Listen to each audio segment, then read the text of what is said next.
And welcome everybody in Paranormal Kool Aid land. It is Wednesday once again.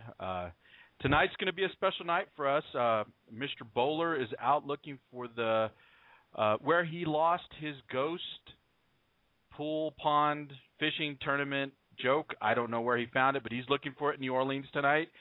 Tonight we have with us Miss Pamela Croker, our paranormal stalker. It's going to be our first night helping me co-host, take control of the con, and we also have a special guest co-host, Mr. Thomas Fusco. So everybody, say hello.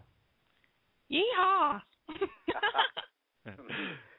Now I'm going to find out how it works on the other side of the mic. Oh, there you go. Yeah, now you got to be the one to ask the questions and let somebody answer. It's going to be an interesting night for us, isn't it? Oh, yes, sir. Wonderful. Now, Pam, we've got a special night set up for us tonight. Who do we got on the first hour? We have from Spirit Realm Investigative Project, we have LeeAnna Jonas and her team. And we are going to discuss some of the things that they've been involved in, like Paranormal Challenge, and most importantly, their upcoming, what do you call it, the show that they're going to do on My Ghost Story. Wow. So they've been on My Ghost Story, or they were featured on it, weren't they? Well, I understood from something that you put on there that it was an upcoming show, so right. Maybe she will help us with that. She'll help us explain that. Right. Right. And Thomas, in the second hour, we have a good friend of the show, Mr. Helmy Kramer. He's going to come and he's going to let us know about let us hear some of the EVPs that he collected while he was filming on for the Haunted Encounters Face to Face. We're going to get to hear a couple of them that didn't make the show. Some good stuff. That sounds very interesting. We'll get a few messages from the other side there. I'm hoping that's we got to cheat a little bit, and maybe I got to hear them. So some good stuff coming up. But why don't you let everybody know, Pam, what we've got coming up here in the next near future for Paranormal Kool Aid. Sure, I'd be glad to. Hang on just a second. I know. I just did what Mike does to me every Wednesday to you. Yes, you did. And, it's so wonderful that you could pass on Mike's legacy. You know what? If I say a ghost in the pool or shark fishing joke, shoot me. Okay, but if we talk about the chupacabra, then you're right on. There we go. Thomas, that's your goal tonight. You got to have at least one chupacabra joke in there, all right? Oh, my. Okay, I'll try to come up with one. There you go. Well, next week we have Eric Altman. He's going to be discussing some cryptozoology. I always have trouble saying that word. I don't know if it's my accent or just that I'm tongue-tied or what. But we talk UFOs and crypto with him, and then also Bo Llewellyn. He also is an investigator, and he is into cryptozoology and ufology as well. So it should be a really interesting show with two people that maybe not a lot of people know, but they're kind of out there and stuff, so it should be really interesting. Then on March 6th, we have the Psychic Roundtable, and we're going to have Nene Grace guest host with us as well as be one of our guests because she is always fascinating and interesting, and I love to hear what she has to say. We also have Chelsea DeMolly from Haunted Encounters and Tracy Ray, the fiancée of David Roundtree. That's right. Now, Thomas, you've been a very, very, big part of current Paranormal Kool Aid now since we started. We've had you on 3 shows, but some of our new listeners may not know exactly who you are.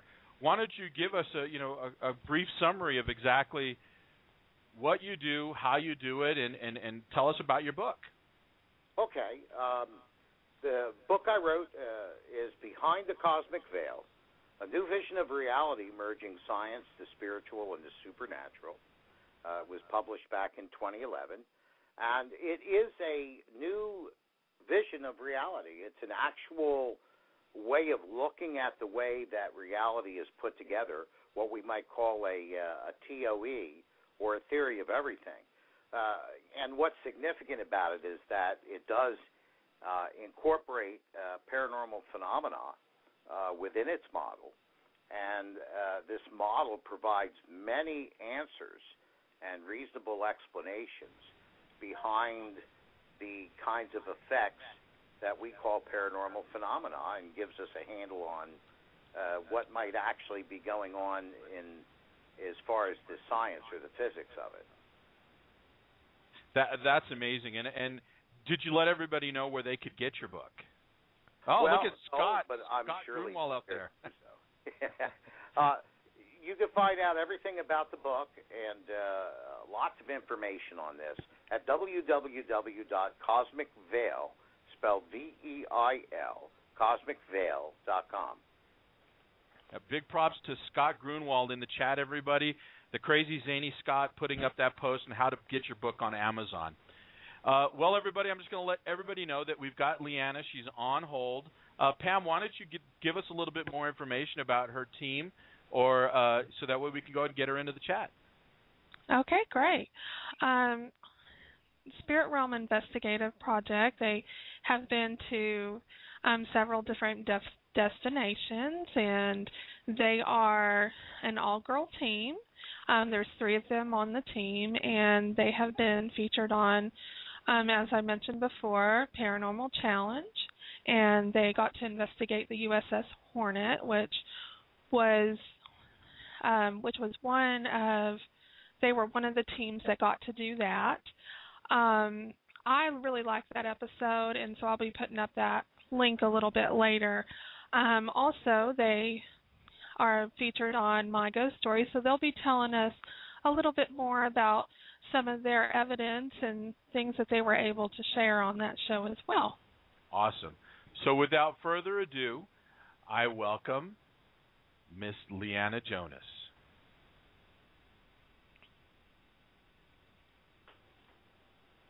And apparently our applause, Mike goes on vacation, and so do the applause people. Yay! Yay! There we go. We'll do this manually. There we go. Miss LeeAnna Jonas, welcome to the Paranormal Kool Aid. Thanks, guys. You know what? It's so funny. I don't know. I think that's the first time that our studio audience stopped. You've stunned them. They're speechless, huh? They're speechless. Welcome to the Paranormal Kool Aid. You got a special night. You got the night where you are going to be interviewed by Miss Pamela Croker and Mr. Thomas Fusco, and of course me. Thomas, are you familiar with Thomas's work?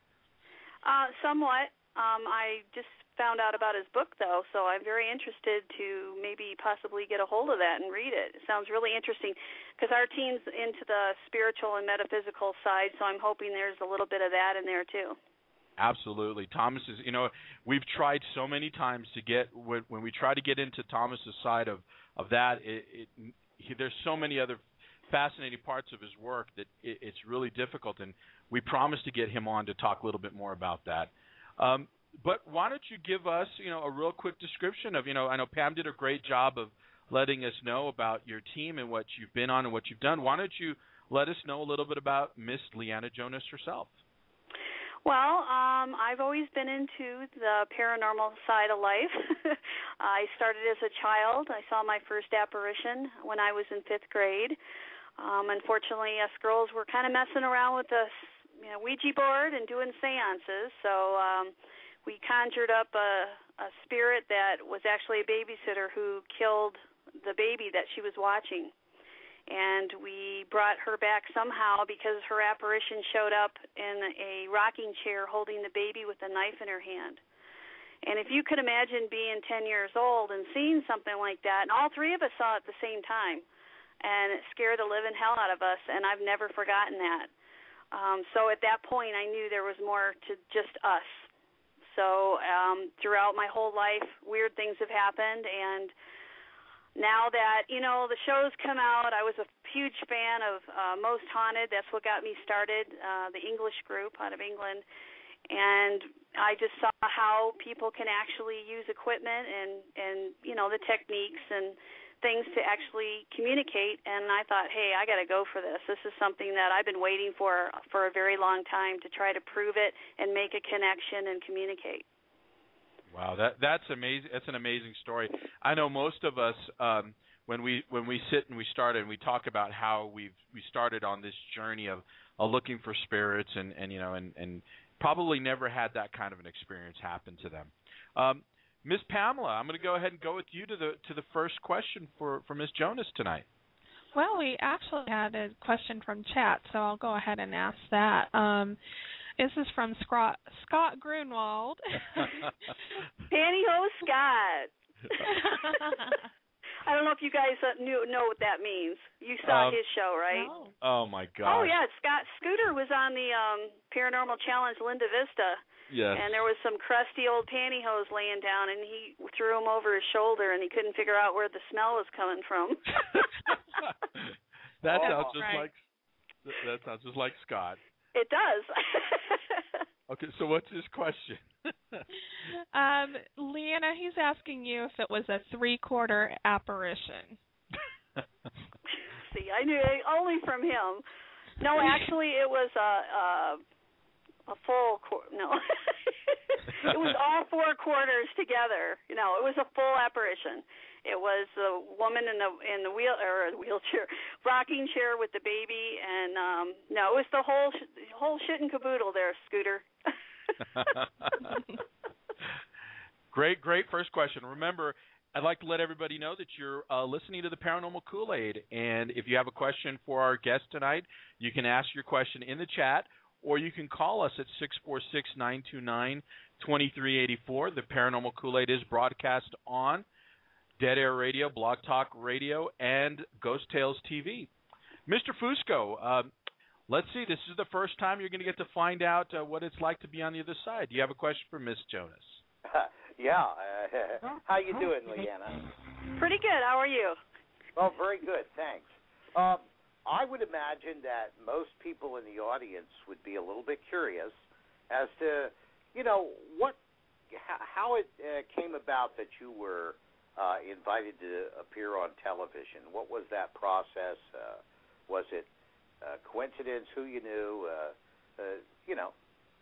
Well, actually, what had happened was Jeff Belanger had put out on his page, ghostvillage.com, a calling for teams. And this is when it first started, when they were first trying to get the teams together. And then, of course, they were asking for teams in different towns. And then the teams would apply at that point for whatever locations. And I started from the very beginning applying our team. And through process of elimination, I was hoping they would come out to Colorado. Unfortunately, they weren't. And it got down to the very end when they had the last few episodes, and I just, kept in touch with the casting director, and he pulled, I think there was like 7 of us on a team for that particular episode, and we just had to go through the casting and the Skype interview and, fill out the application and everything that we've been through and what kind of experiences we've had investigating and such. And they had criteria. And the only problem was, though, they said, we'd love to have you apply and go through all this, but, we're not going to be in Colorado. And I'm like, I don't care. I'll drive wherever I have to be or fly or whatever. So they said, okay, well, let's interview you. And then they picked so many of us, and it went to Zach Bagans, and since he was a producer, and then he picked from there. And we just were lucky enough to be picked. And we found out on a Wednesday at the very last minute we had to be there by Monday, and all of us had to work till Friday. So we hopped in the car Friday and drove straight through to California. Wow. Yeah. So it was an experience, and it was very nerve-wracking just getting out there, because my air conditioner went out in the desert and all sorts of crazy things happened. So we finally made it. But, yeah, it was through, we had to go through a long process. You had to keep up with, talking with them and telling them you were still interested. Because I know that they had picked a lot of teams, and a lot of teams at the last minute couldn't make it because they couldn't get their logistics together between their their team members. So a lot, they'd have something set up and then it would drop out, and then the next person would go from there. So it was a long, drawn-out situation, but we got lucky, and they wanted us, so we went for it. Right. You know what? We've got another great question from the chat, LeeAnna. This is coming from Ghost Girl 1, who I know is. That's our great listener, Miss Laura. She is asking, I guess this is for both for the Paranormal Challenge, which you kind of just answered that a little bit, but somebody who's wanting to get on a team, what would be your advice if you wanted to be on a team, get started in the paranormal? How would you do that?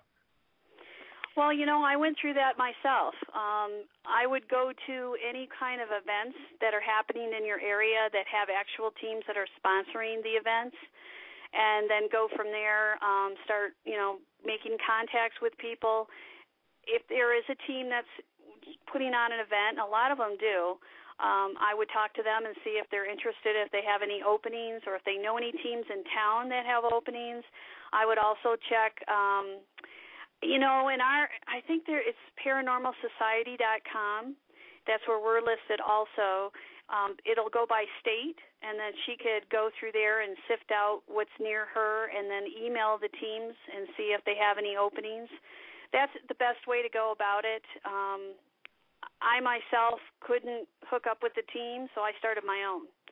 So unless she wants to do that, and that's a lot of work, let me tell you, a lot of work and a lot of money and a lot of dedication and passion to get that going. So if she's not into that and she'd rather just experience it and go from there and see if it's something that she really wants to do, that's what I would suggest for her to do.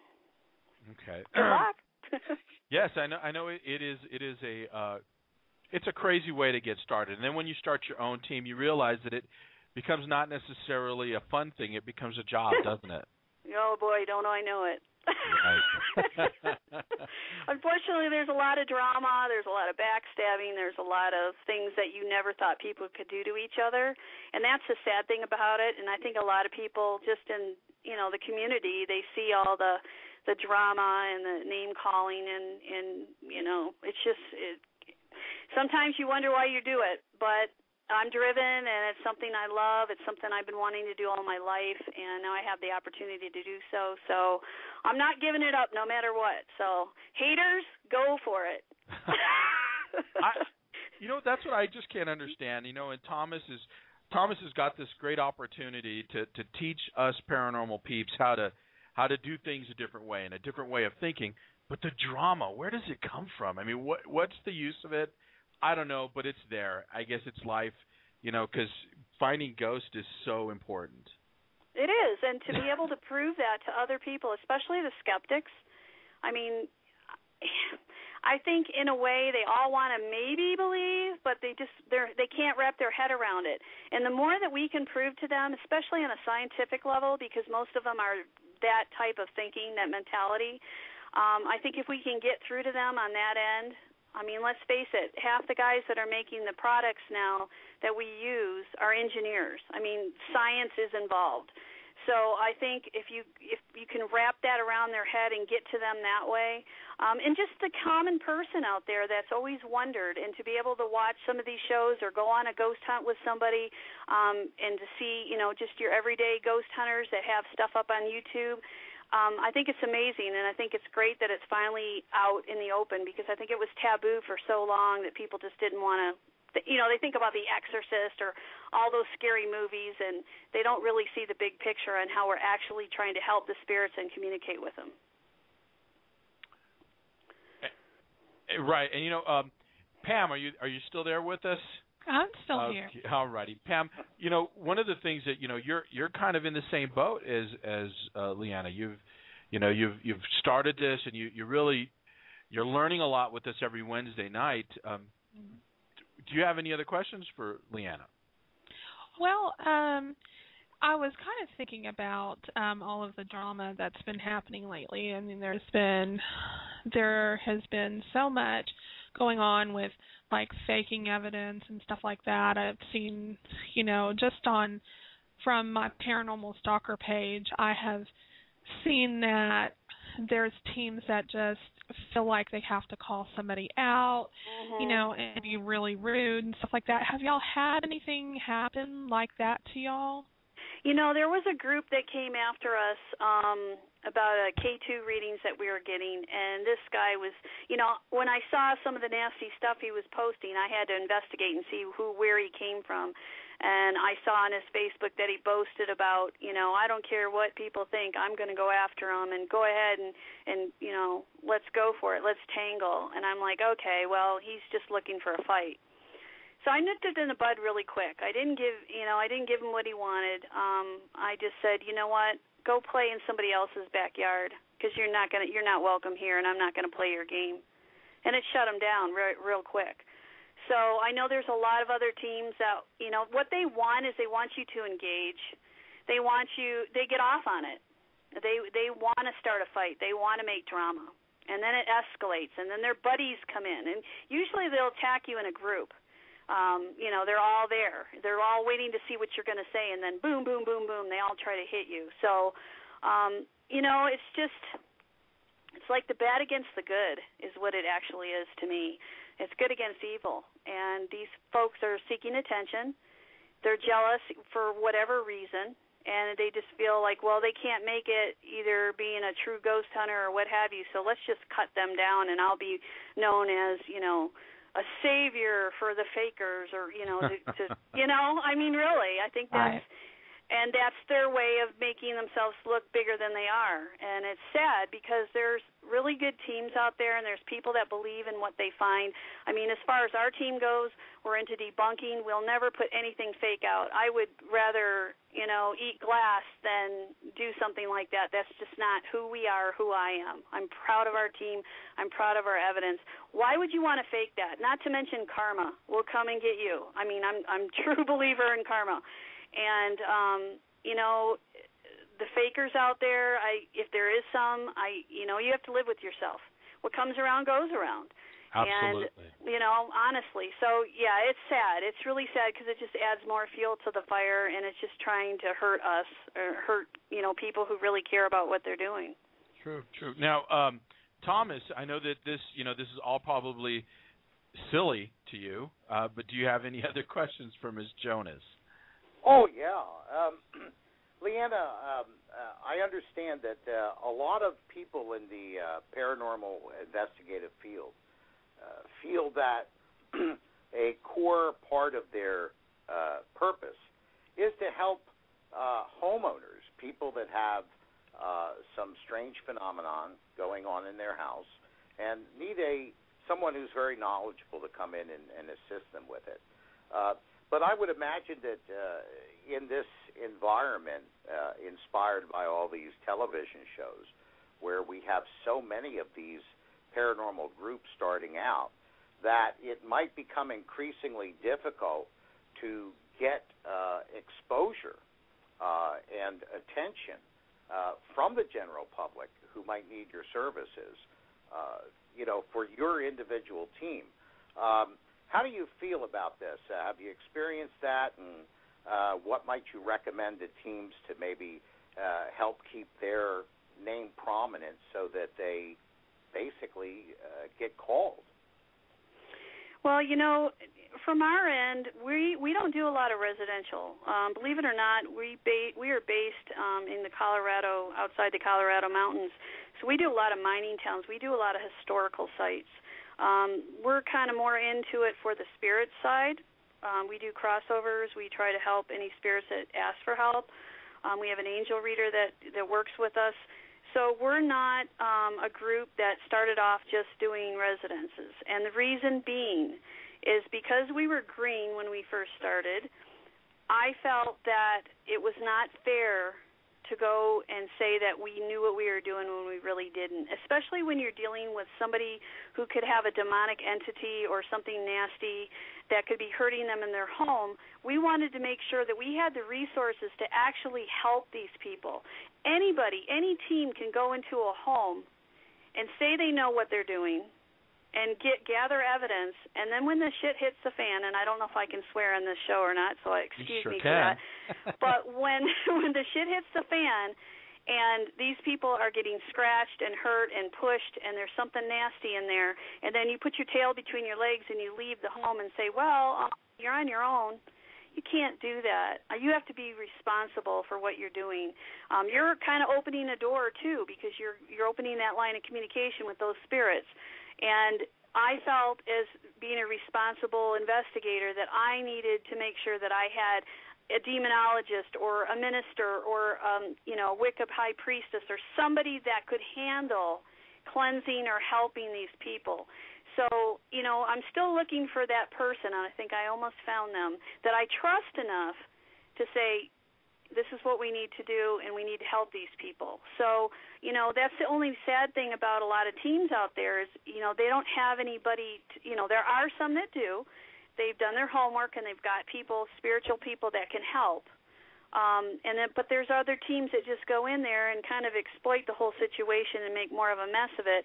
And they go home, and these poor folks have to sleep there. They have to live there. So I just think that the teams need to just make a good reputation for themselves, for one thing. Reputation goes a long way. Word of mouth goes a long way. Especially in a town, especially back east. I mean, I see there's just so many teams, more so than there are out west. And I think that has a lot to do with the fact of it's an older area of the country and, the buildings and such, the history. I feel that, if somebody says, this person helped me out and I recommend them and have a reference for the next person that you could help, if it's a good outcome. But if you get a bad rap and these people aren't getting any help and the word gets out, that's not going to help you at all. Absolutely right. One of the things that's very important, I believe, is the most important thing of anything that we do is the responsibility of what happens after. And exactly. and I'm glad to see that you've thought that out, and because a lot of people don't. You're right. They just go in, do an investigation, wake things up that they're not aware of, and then boom, they're done. And then you have a family that moves out of their house the next time. It's not good. It's not responsible. Very irresponsible. Exactly. So you sent us a couple of EVPs, and actually you sent us 3 in total. And I think this is a perfect time in the show that we listen to them all. Okay. Do you want to go ahead and set them up? Just let me know which one you want me to play first, and I'll get that one ready for you. Okay, and what's funny is I sent Michael 2 days ago a couple updated ones, so I'm not sure. I don't remember which original ones you had because I didn't know he was going to be out of town. Right. So he probably never even got the email. He probably didn't. He's partying too much. But anyway. He's actually, it's so funny you're saying that because Mike is actually listening as he's driving. Oh, is he? Yeah. So you're busted. Hey, Mike, come on, flash them, baby, so we can give you some beads. and if those of you that are on, and I know Scott, you saw this. Those of you who are on his Facebook page, you know exactly what kind of beads he was getting. wrong type of party. Anyway, okay, so let's see. I went ahead and I actually did get the update, but did not have a chance to upload them. So we're going to go with the 3 originals that you sent me. Okay. So we're going to go with. Why don't I tell you the first one? The first one is I Can See. Okay. This, and hopefully I was sending you one that had more amplified, so you might have to turn this one up. Okay, so this is one that was actually hopefully going to be in my ghost story. You never know what they're going to put in there, but it was submitted. We were at the Gilpin County Jail in Central City, Colorado. This is an old building, almost like all of them, built in the 1800s in a mining town, and there's a nasty entity in the basement, which is in the jail. And we were on the 2nd floor where we were told there was a lot of movement of furniture and activity.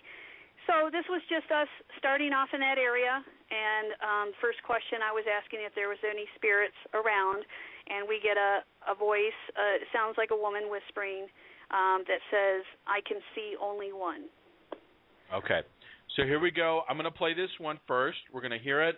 If we need to turn it up, everybody in the chat, you can let me know if you need to hear it a little bit louder. But here we go with this EVP. So first off, are there any spirits that are here with us tonight?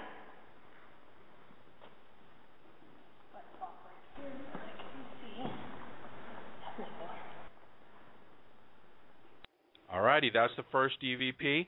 I'm going to go ahead and I'm going to crank it up just a little bit. Okay.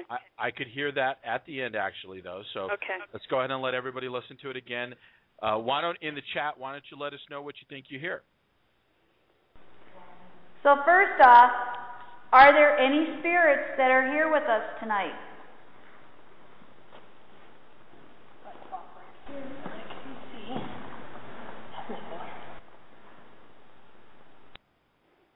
All right, Thomas, could you hear that at the end of the end of that EVP? Well, I certainly heard something. Mm-hmm. I have to confess, though, I have a confession to make that I'm one of the worst persons to figure out what is being said in an EVP or a photograph to pick out some anomaly. My wife and I would be sitting watching one of these shows, and she says, "Oh, I can hear that," and it's like I have no idea what was said. So for some reason or another, I have a hard time figuring out what's actually being said. I do hear the sound, right? But that's about it. And LeeAnna, I know that personally. I know even with my team, Ghost EP here in El Paso, for example, I received, and those of you that follow me on Facebook and on Twitter know that I put out that I was really excited because I got this great EVP. I thought it was the most wonderful EVP I've heard in a few years. So I put it out to the team, and the way we do it is we let everybody hear it, and then people start telling me what they think they hear. Mm-hmm. Well, nobody heard what I heard. So, it's kind of one of those things that you're like, oh, man. But you know what? I can perfectly hear it. It's at the end. Pam, did you hear it? I did hear it. And, when you have earbuds on, you can hear it better. But, we're over the air, so. What I heard was somebody sounded like they were whispering or talking or something, and there was some shuffling of feet, and then I heard, I can see.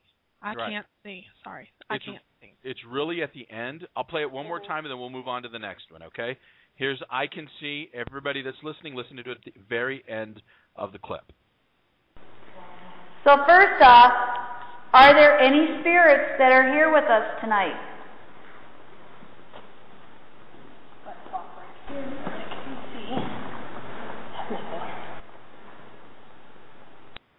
There it goes. Now Did you hear the end, though? I can see only one. Yeah. And one of the things that you can hear is almost like a distressed sound in that voice. Yeah, like she's trying really hard, whatever energy she can pull up to respond to my question. Right. Yeah. Now the next one we're going to play for you, LeeAnna, is I Don't Want To. It should be I Don't Want You Here. But yes, this was in a building that had 4 levels to it. There was all sorts of stories of miners blowing themselves up in the basement and little children, and we just got into the very top part, opened the door, and it went to point 3, and I say point 3, and then at the very end you can hear, I don't want you here, just like that. Okay, so are we ready to play this one? Here we go. Ready. Here we go. This is an office area here, point 3.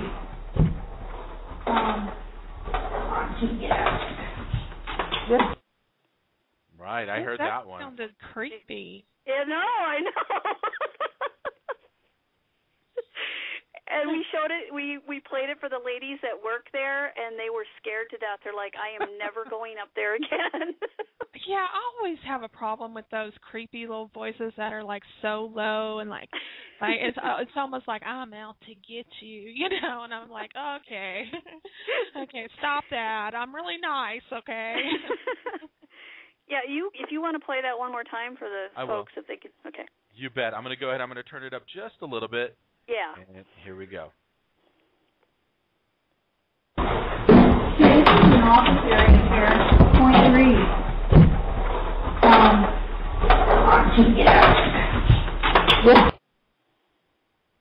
It's almost like there's almost like I don't want you here, and then there's something right after that. I don't know if anybody could hear that, but Thomas, how about that one? Well, that was certainly a lot clearer. You can certainly pick out some of the words, and So that's a pretty good one. I admit, if you ever watch the old Peanuts cartoons, most of them sound to me like the adults speak. Like we're talking Hey, at least you admit it, I mean, that's good. Yes. I mean, everybody has their own particular skills, and, picking those particular needles out of the haystack of background noise is not one of mine. Well, and, you have to have a trained ear for it. And when you listen for hours and hours of audio, it just comes more natural to you, and you can make things out. I mean, there's times where the girls will hear something and I won't.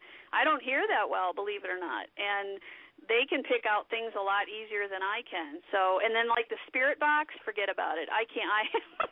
I have a hard time deciphering what they're saying on the spirit box, and then Allie and Tawny are like, I can hear that. So yeah, I understand totally.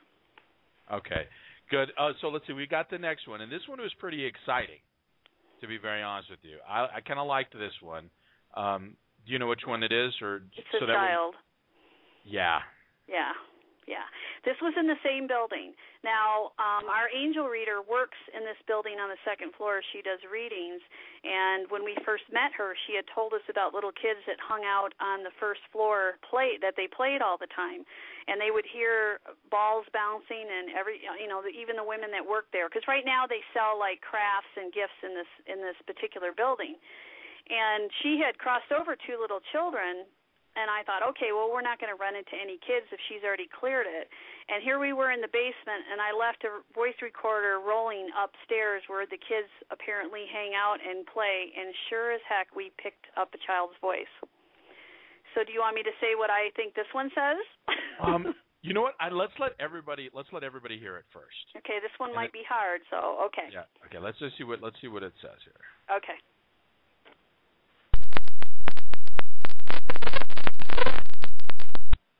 It's not working. No.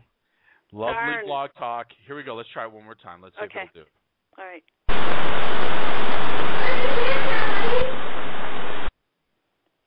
right. Let me see. Maybe if I turn it down a little bit. I know it's got a lot of background noise. Yeah.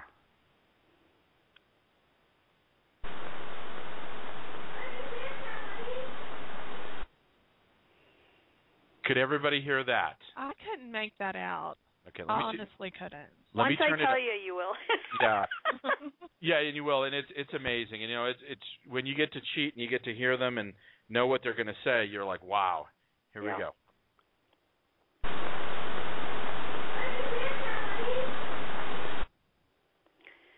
Go ahead, LeeAnna. Okay, he's saying, "What you get, Melanie?" Let's play that one more time. I'm going to try to turn it up. I think we got the kinks pulled out of this. Here we go. Okay.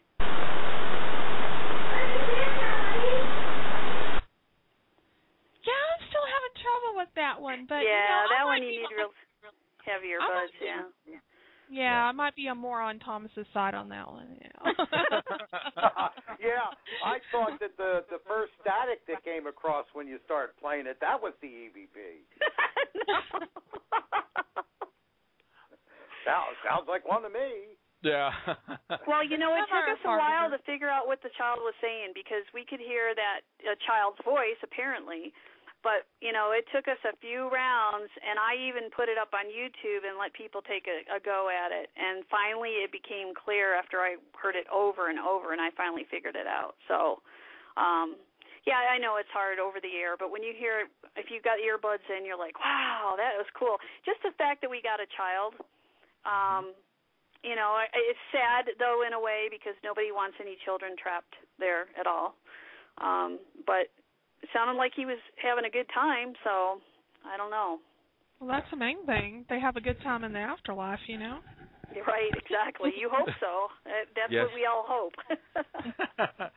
So let me ask you now, LeeAnna, you've collected, I'm sure you've collected more EVPs than this, and when you collect an EVP, do you all differentiate between a residual type EVP, or is it something that you think is currently happening?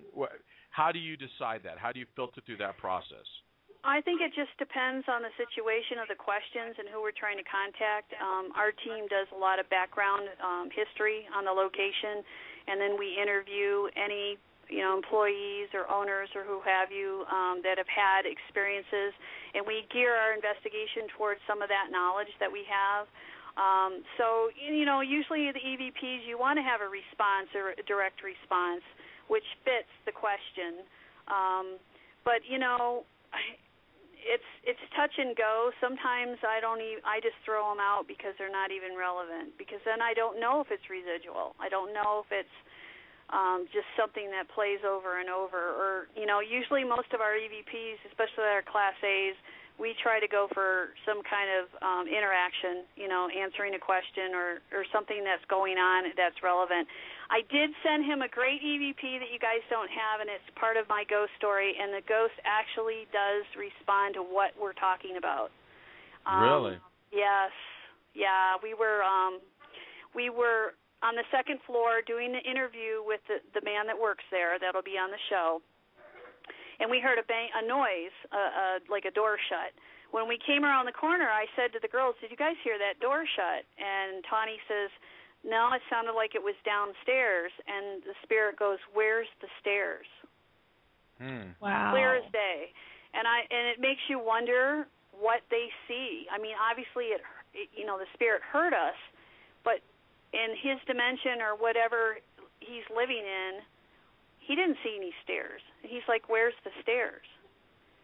So it just makes you wonder what they really see and where they really are. Now, was it what was before the building, which used to sit a house?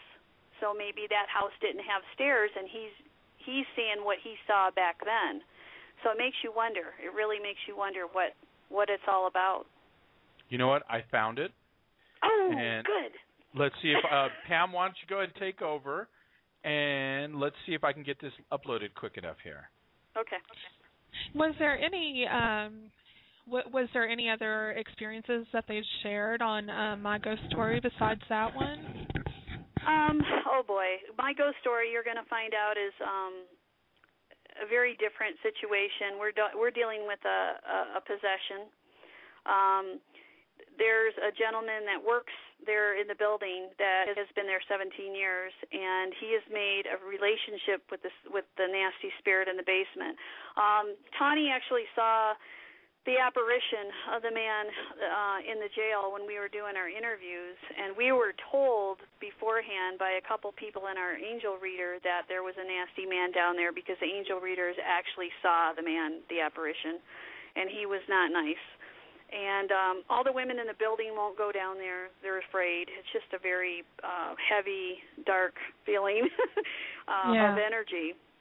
And the whole My Ghost Story is basically suited around what this gentleman has gone through. It's basically trying to take him over. And his family and friends have noticed the change in him. And we made contact with a bunch of spirits that night, and hopefully everything will be in there, the evidence that we found. But our main objective was dealing with the man in the basement. We also made contact with a man who was killed and walled in by his friend in the downstairs wall with gold. He was stealing, he caught his buddy stealing, and his buddy was afraid he was going to say something, and he killed him. Actually, he thought he killed him, but he put him in the wall, and he was still alive.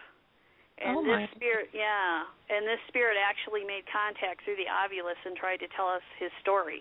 And we didn't even really know about it. I mean, Allie did. She had talked to Josie. This is a gentleman that works at the jail.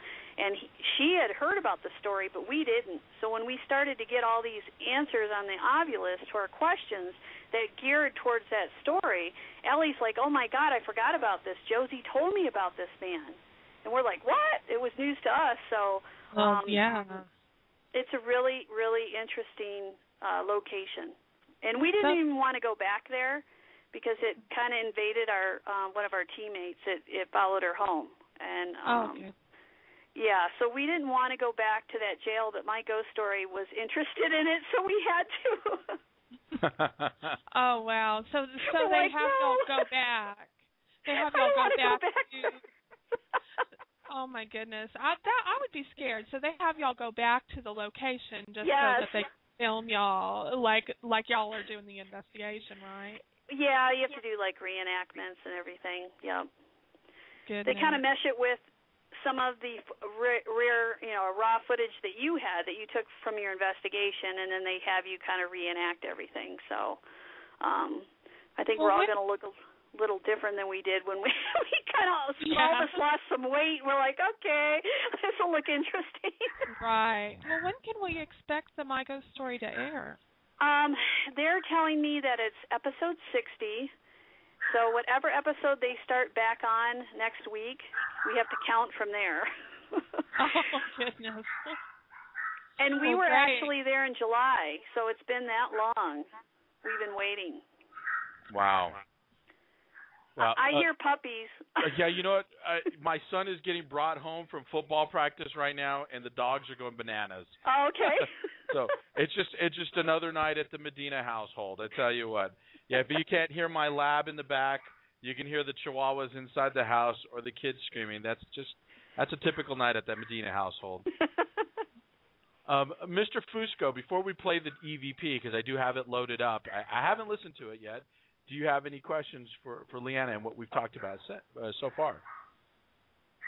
Well, not about the EVPs specifically. I really don't have anything at the moment. I was just kind of listening and seeing what we can hear. All right. Well, then I guess let's go ahead and let's get this started. Are you ready? Let's hear this one. Let's see what it sounds like. And this is the Where's the Stairs? Yeah, you'll hear Tawny and I talk, and then the gentleman, Josie, that works there will start to say, well, these are the offices, and then right when he says that, you'll hear, where's the stairs? Okay. Here we go. Did you girls hear a door shut? Oh, it was downstairs? And this is administrative offices. Did you hear that? I'm going to play it again because, to be honest with you, I did not hear it. Let me it's play right in between when I talk and then Josie, I guess. Okay, here we go. I'm going to turn it up a little bit also. Okay. Did you girls hear a door shut? Oh, it was downstairs? And this is administrative offices. Did you hear that? I heard it. Yeah, I did. I heard it. Thomas, are you hearing the peanuts still? Well, yeah. I mean, I can hear a voice in the background, but I can't really distinguish what it's saying. Yes, I can hear the where. I definitely can hear the wheres. Yeah. So I'll play it one more time, and then we'll listen to it again one more time. Okay. Oh. There we go. Did you girls hear a door shut? Oh, it was downstairs? And this is administrative offices. It's right below the male voice. Yeah. Yep. Good one. I think Good I catch. caught it that time. I'll play it one more time. Right as you hear the man with the stronger male voice talk, it's kind of layered right below his voice. We'll hear it one more time. Did you girls hear a door shut? Oh, it was downstairs? And this is administrative offices. Right there. Creepy. It is very, very nice. Very nice capture. Yay! Yes. Really, that is what it's all about. I mean, you could sit there for an hour and all you're just waiting, please, because it's like an adrenaline rush and you actually caught something. It's like a reward. A reward for freezing your butt out somewhere in the cold all night, Absolutely, absolutely. Well, LeeAnna, we've it's our first hour is almost up. Can you imagine that? It's always flies by when you're having fun. But we want to go ahead and give the opportunity. What's coming up next for you? What does your team have coming up, and what's new? How do we get in touch with you? All that good stuff. Well, right now we're booking out our summer. We do a lot of locations in the mining towns, and the reason that we're staying with it right now is the fact that we're finding a lot of the spirits are rotating to different locations. We're running into a lot of the same. We have two that follow us. It show up at different locations, and I think they're trying to tell us their story, so we're trying to piece that together. It just seems like locations are dropped in our lap, and it's like, for some reason, I feel like they have something to do with it. We also had crossed a little boy over in one of the casinos, and that's a whole other story. So I think they feel real comfortable with us, and the stories are starting to intermix between who lived back then. So for us, it's pieces of the puzzle that we're putting together. So we've got a lot of locations in that area. We also have, I can't really say where it's at, but it's a place that has never been investigated before out of town that we're going to be doing. Other than that, my ghost story is coming up. We're excited about that. We're just plugging along, doing what we do. People can look us up. All you got to do is search us in Google. If you can't find the Facebook page, you put Spirit Realm Investigative Project, or you can Google the USS Hornet. We'll come up that way. Our abbreviations are Srip. You can also plug in SRIP3 and YouTube, and our YouTube channel will come up, and you'll see all of our videos. I try to piece videos together with our evidence and our EVPs and such when we get done with the investigation. Whatever we find, I put up.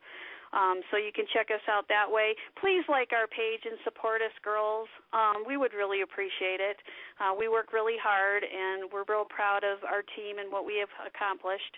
And other than just the Facebook and the YouTube, I don't really do Twitter too much anymore. It's just too much to keep up with right now. So, go for it.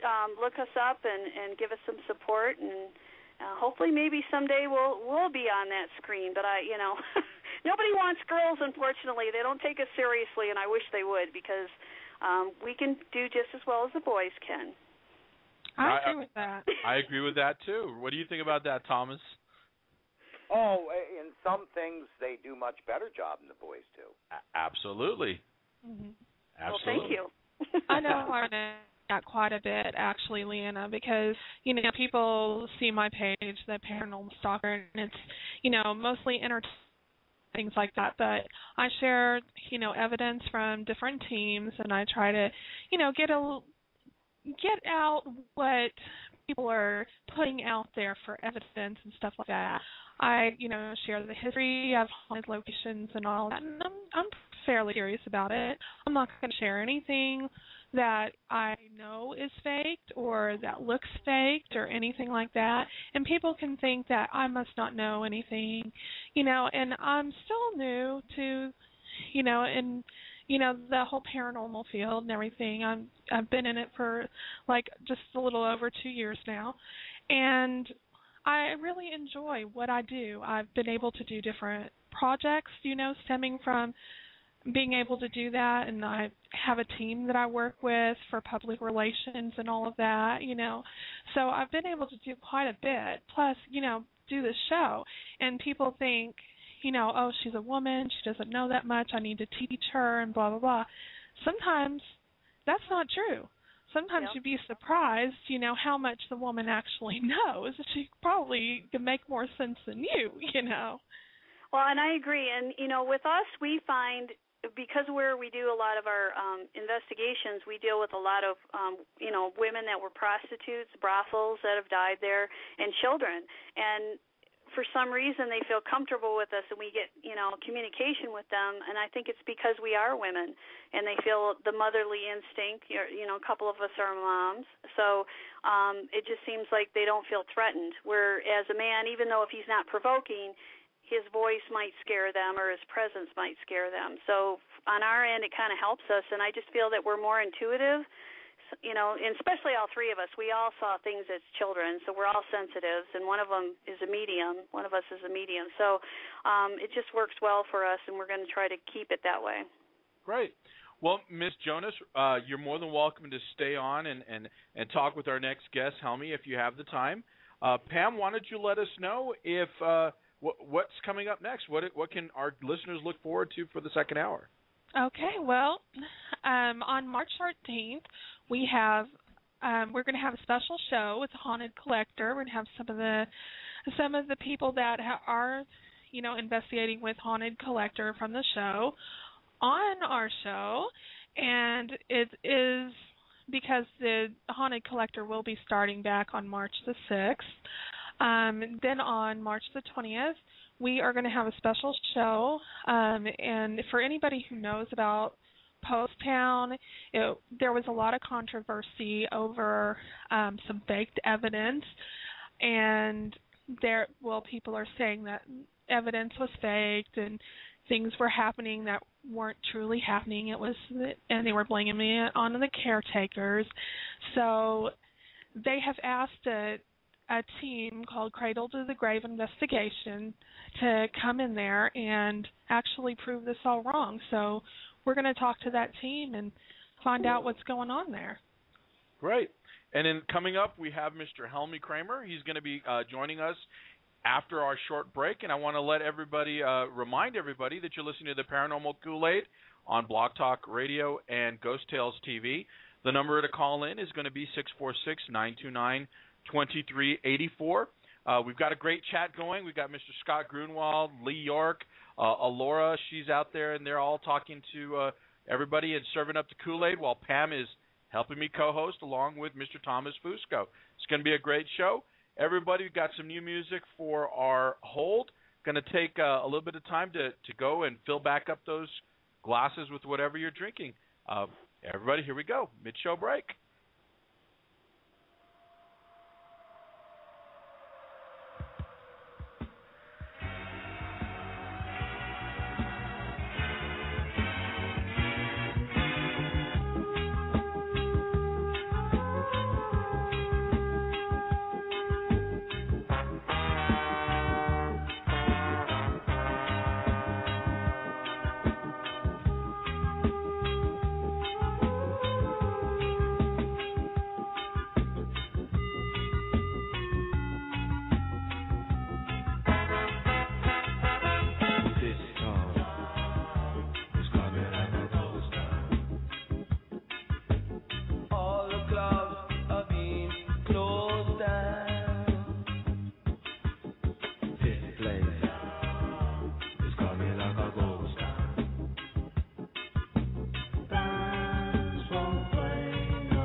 on this episode of Haunted Encounters.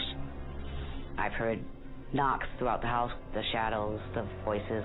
Lizzie Borden house is definitely haunted.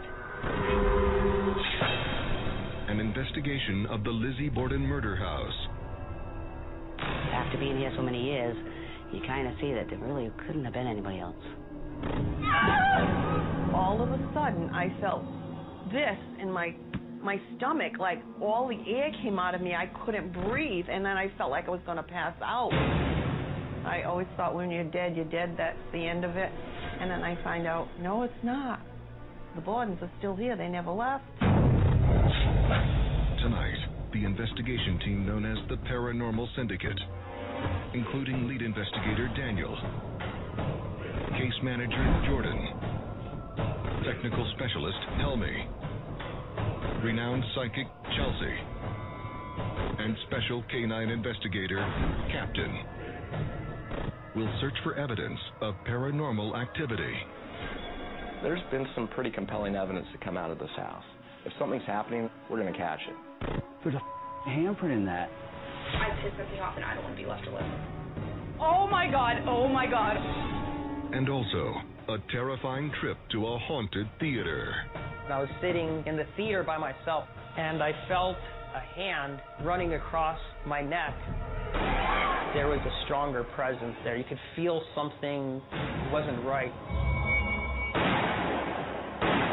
Who was that? Who was the person shooting?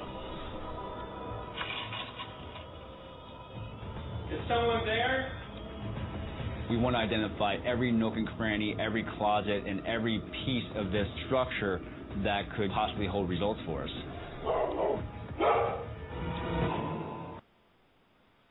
And everybody, we are live back from our break, and I'd like to go ahead and let everybody know that Miss LeeAnna Jonas has decided to stay on. Apparently she's ready to, not only can she rib Scott Grunwald, but apparently she can rib also Helmy. So this is going to be a fun second hour. Again, we have Miss Pamela Croker and our most famous person, Mr. Thomas Fusco, going to join us. And without further ado, Pam, why don't you go ahead and let everybody know who's up next? Who's up next on the next show? We have this hour coming up, Pam. Who's coming on? You caught me off guard there, Chris. You know you're supposed to warn me. Okay. All right. We've got the wonderful, the awesome Captain. Yes. I was going to say, this is a trick. All right, we've got Helmy Kramer from Haunted Encounters, tech specialist, and I like to think of him as an all-around good guy. Mr. Helmy, you know, it's funny. Mike gets off. He goes to go the day after Mardi Gras. Who goes to New Orleans the day after Mardi Gras? And then he takes our studio audience. You know, it's one of those blog talk days where the people that we pay to clap for us don't clap. So everybody, on the count of three, we got to clap for Helmy. 1, 2, 3. Helmy Kramer. Fantastic. Thank you. Welcome on board, Helmy. It's been a while since we've had you on. I know that you creep into the chat every once in a while and give everybody a hard time. Why don't you let us know what's been up with Helmy? What have you been doing besides taking pictures of you with masks and I'm going commando shirts? Is there really anything more that? I mean, that should be enough in itself. But actually, yeah. I just, other than day job and being a responsible adult, I'm working on a few different kind of concepts and ideas, and I hate to use the word tech, but just kind of, trying to come up with some other things I can try out in the field to, see about trying to get some different results. Yeah, that's great. I did not know that you were working on some tech. Helmy, you and I have got to talk. I got something to talk to you about then.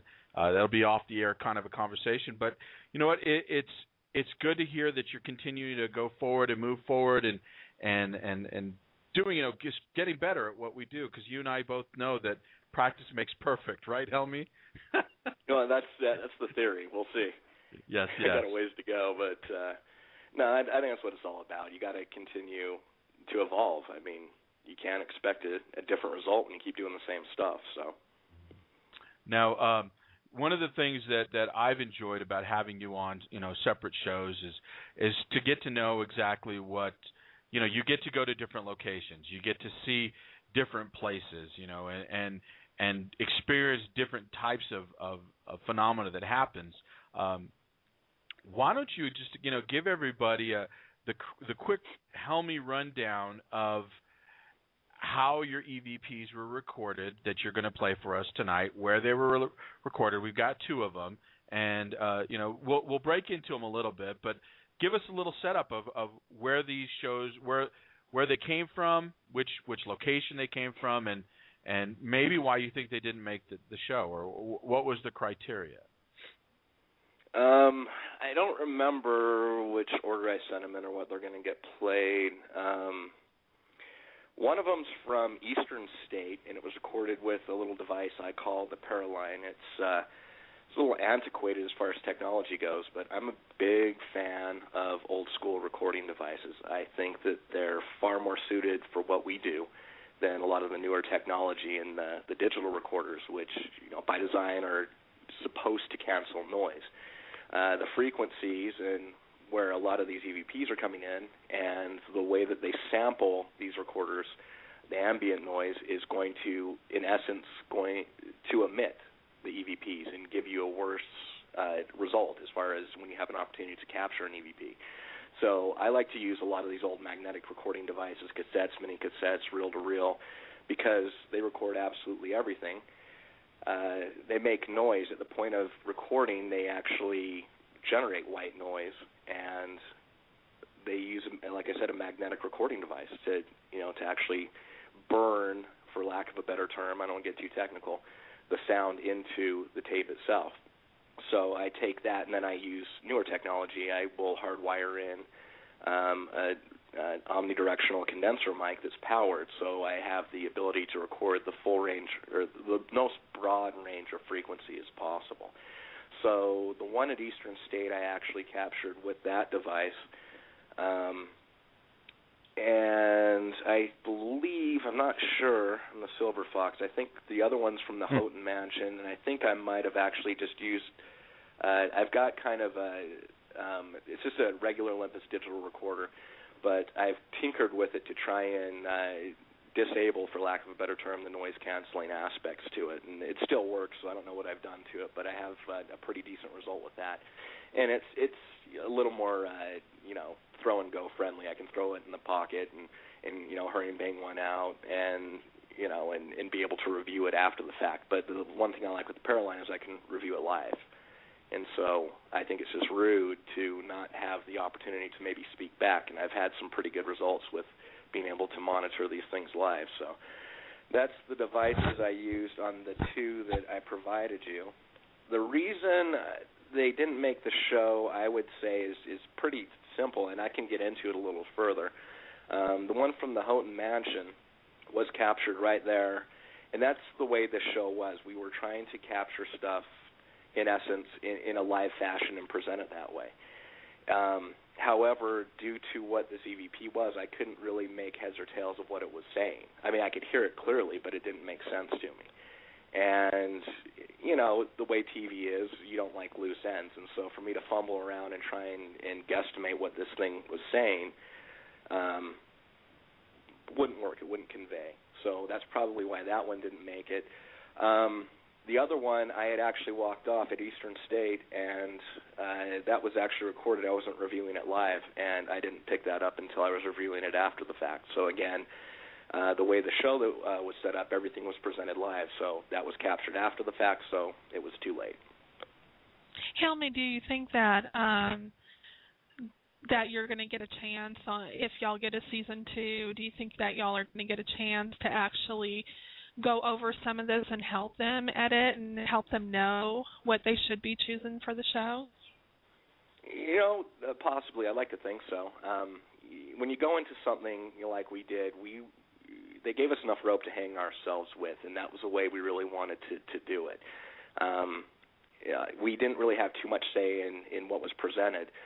But now that we've seen it and kind of the vision coupled with what we're able to provide, I think that we could absolutely get in there and maybe make some concessions. And, you know, when we do come up with some neat stuff, even though it may be after the fact, to still find a capacity to where we could present it. Because, you know, we did have some good stuff that didn't make the cut. But, again, I completely understand it in the way that the show is presented, so I can't be mad about it. Right. Awesome. Thomas, Mr. Fusco, you've got Helmy Kramer on from Haunted Encounters Face to Face. Your turn. Hi, Helmy. How are you? Not too bad. How about yourself?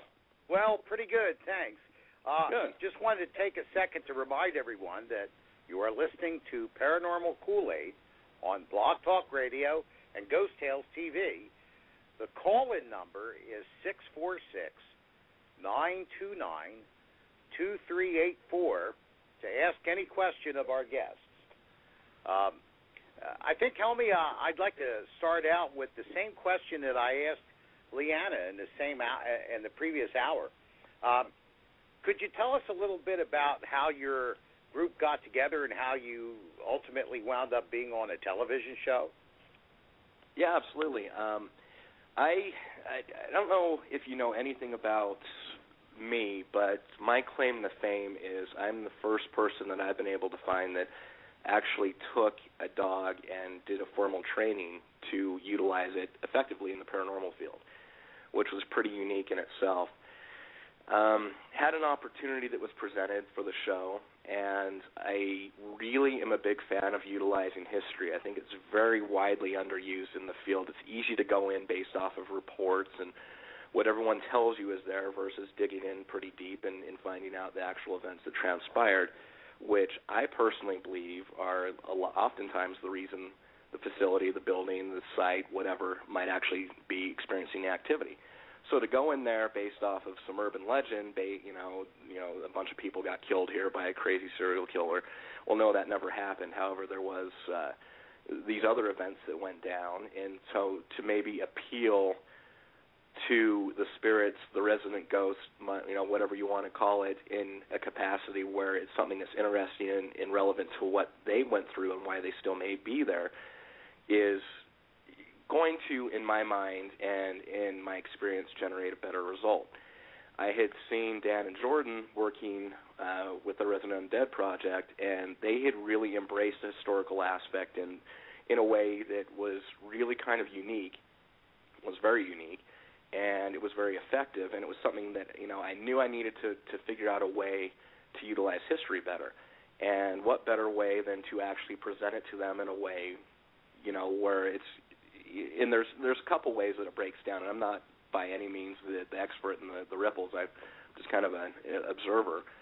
But they will twist in the ones I participated in. We kind of twisted up the end of the whole thing of what the actual event was, and it got some really interesting results. So it was kind of a no-brainer to reach out to them. I had worked with Chelsea as well, a little bit locally around here. She's a psychic and had come up with some interesting things as well. So I thought to maybe present the most well-rounded team to try and get the best result. And, you know, I didn't need, you know, 3 other people just like me. There's no sense in that. So I wanted to reach out to people that had other talents and put all these pieces together and see what we could come up with. So that's basically, I reached out. They were all very receptive, and, you know, we put this thing together, and, you know, very pleased with the outcome. I think it's awesome that, you know, that you were able to pull this whole team together and make this happen. It's awesome. You know, it was a great first season. Let's hope Bio brings you guys back. Everybody remember, tweet, Facebook, whatever, Bio, @Bio on Twitter, and let them know that Helmy's team needs to get back out on the road and filming again, because we all love our haunted encounters face-to-face. Miss Jonas, it is now your time to give Helmy a hard time. Oh, boy. Hey, buddy, how's it going? Not too bad. How are you doing? Good. I got to ask you, so in your journey, since I don't know if people know that you are a fan of spiders, have you run into any areas where you couldn't even go into because it was infested with spiders? I just say that, you made my skin crawl. I know. Brought me back to some uncomfortable places, and I'm going to have to shut down. Hang on, let me turn off my monitor. If I'm going to be getting crap from you, I need to turn it off because Pam and Jen and others in the chat room, I don't know if I can take it. I had and I can't hide it because someone will dime me out on this one. I had to come apart of the whole I know the story. Yeah, I had a complete meltdown. And the funny thing is, when I talk to people who don't do this that ask me questions, long story short, the boiler room down there, I don't think they had ever had an exterminator or done anything in the rafters, and they had these I don't even know what they were. They were spiders. I mean, they looked like they just crawled out of the Mist movie from Stephen King. I mean, straight from hell. They were horrible. They were big, and they looked like they were covered in yogurt, and they were just all over the place. And it got in my head. And later on that evening, throughout the course, I ended up back in there. And the funny thing is I believe that I had a spirit, a ghost, whatever, had touched me. It was like a finger had been run down the back of my neck. That's the only thing that made sense. But immediately I thought I was under attack by a swarm of spiders, and they were laying eggs on me and doing all that other stuff. And it was I like about pulled my shirt off. I mean, I was screaming like a little girl. It was bad.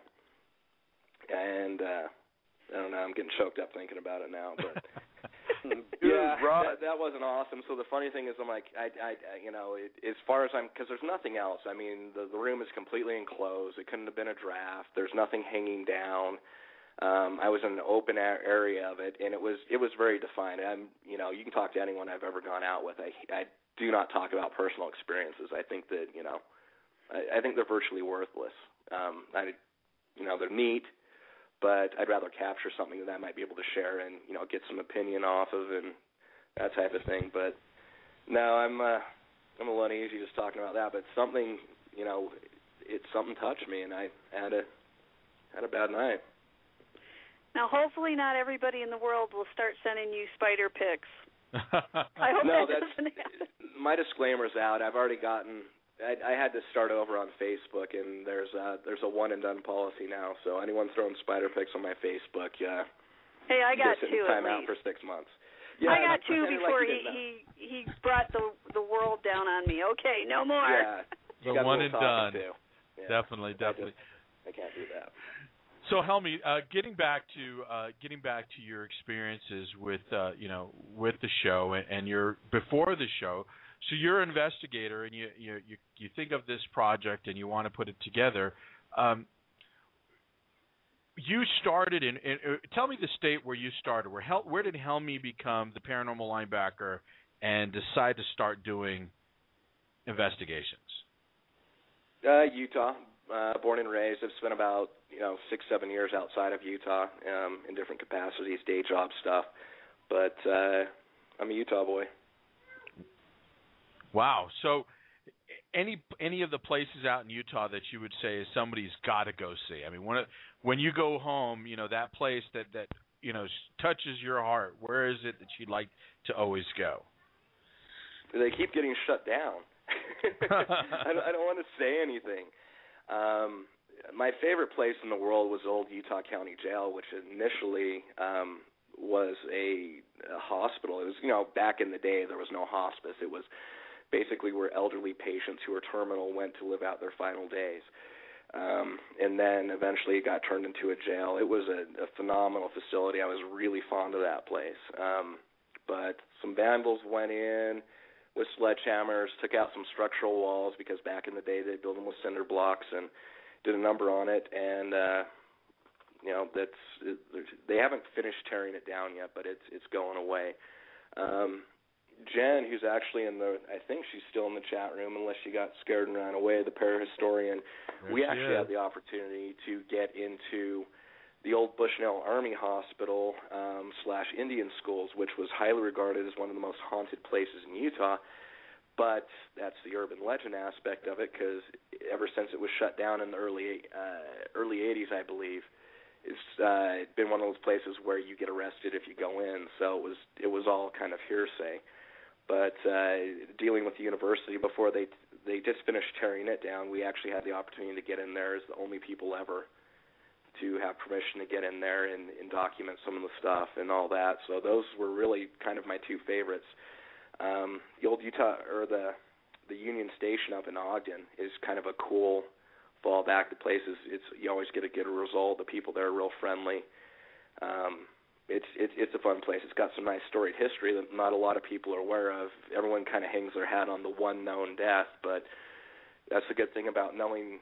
Jen is probably one of the best historians, if not the best historians, that's relating to paranormal types of things that I know, and she's got all kinds of crazy stuff that I'm not really at liberty to discuss, but a lot of bad stuff happened there, and it's got the chops to show it when you actually have the opportunity to get through there. So interesting, Pam. We need to get her for maybe our parahistorian show. She'd be probably a good good ad. I think she's on next week. Yes, we have her on next week. Excellent. Okay, so Helmy, we're going to go ahead and we're going to start off with the EVPs now.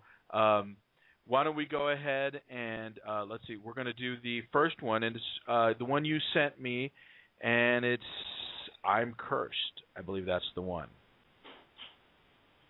Want to let us know exactly which one, how we're going to set it up for us.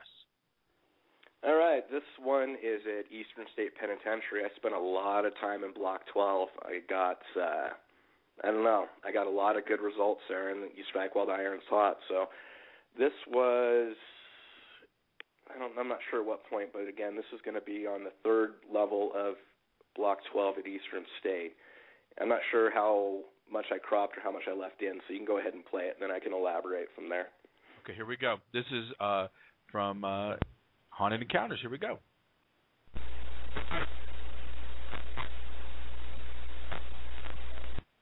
Up, and it's Blog Talk Paranormal Kool Aid style. We are not getting it to work again. Let's try. Let me turn it down a little bit and see if it goes. Nope. Let's play the next one, Helmy. The other one that you sent me is it's the second one you sent. Yeah, from Houghton. Yeah. This one's, like I said before, it's one I know I did capture right then and there. I couldn't make sense of what it was, so it didn't make the show. But it's probably one of the clearest, craziest EVPs I've ever heard. So. Yeah, let's hope this one comes out. Let's play it here.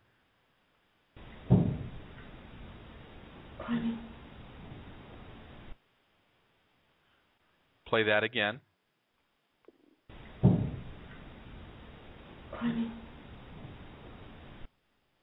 All right.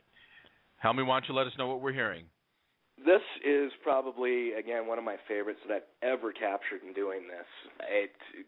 To me, it sounds, and it's kind of, it's not really degraded, but it's kind of hard to hear over the radio, but it's very clear a woman's voice saying what sounds like Kwame, and it just didn't make any sense to me. And I couldn't interpret it any other way, which is good. I mean, a lot of times you can play an EVP and 10 people hear 10 different things.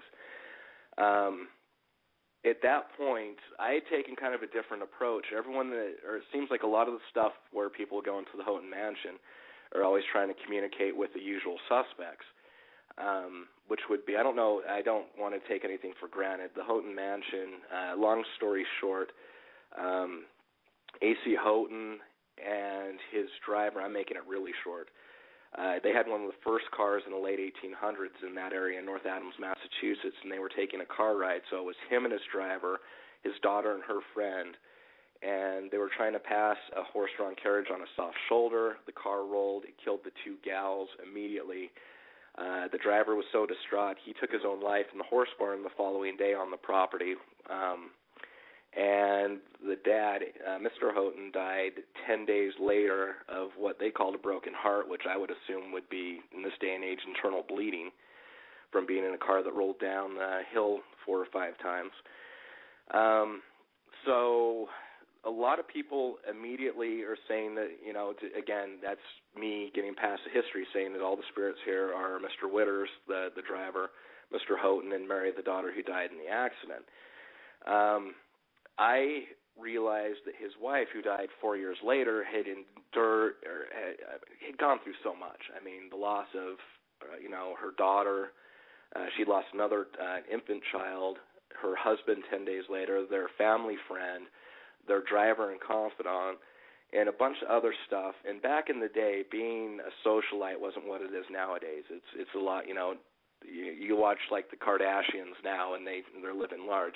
You really are kind of beat up on a little bit and ostracized, especially in the smaller towns when your husband is pretty much the owner of everything.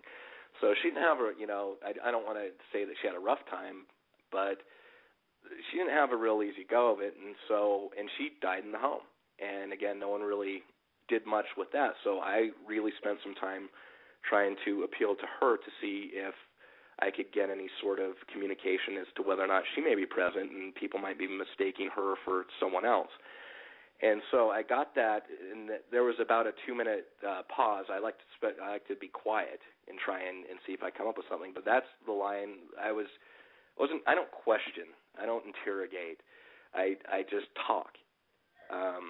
It's just kind of heartfelt, and I was just kind of reaching out to her, letting her know that I understand and she hadn't been forgotten, and I realized the things she'd gone through. And I get that EVP, and it just didn't make sense to me. And I spent a bunch of time trying to figure it out, looking into, it's now a Masonic temple, looking into different types of things and trying to figure out what that could mean.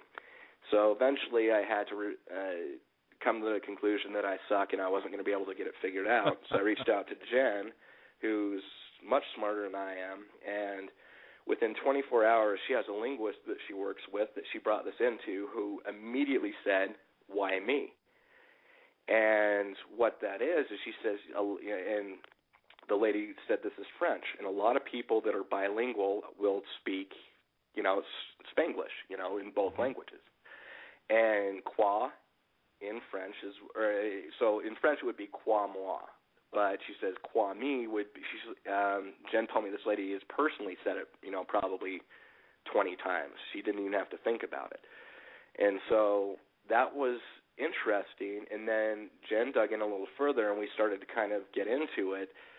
There was a really large connection to France with the Houghton family that, again, is kind of ignored because it's not, cool. It doesn't mean anything as far as the hauntings go, so no one really discusses it. You got to dig in, quite a bit. But he had a business in Paris. They spent a lot of time there.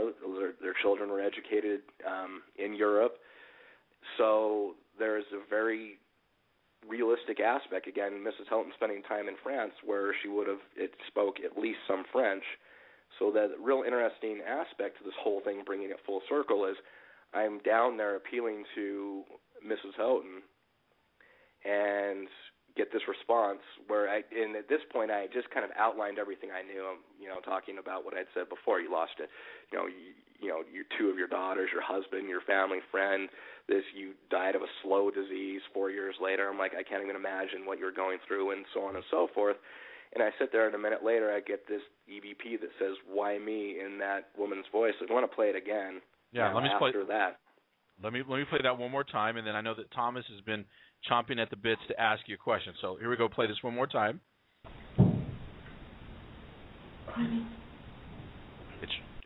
It's a really quick one.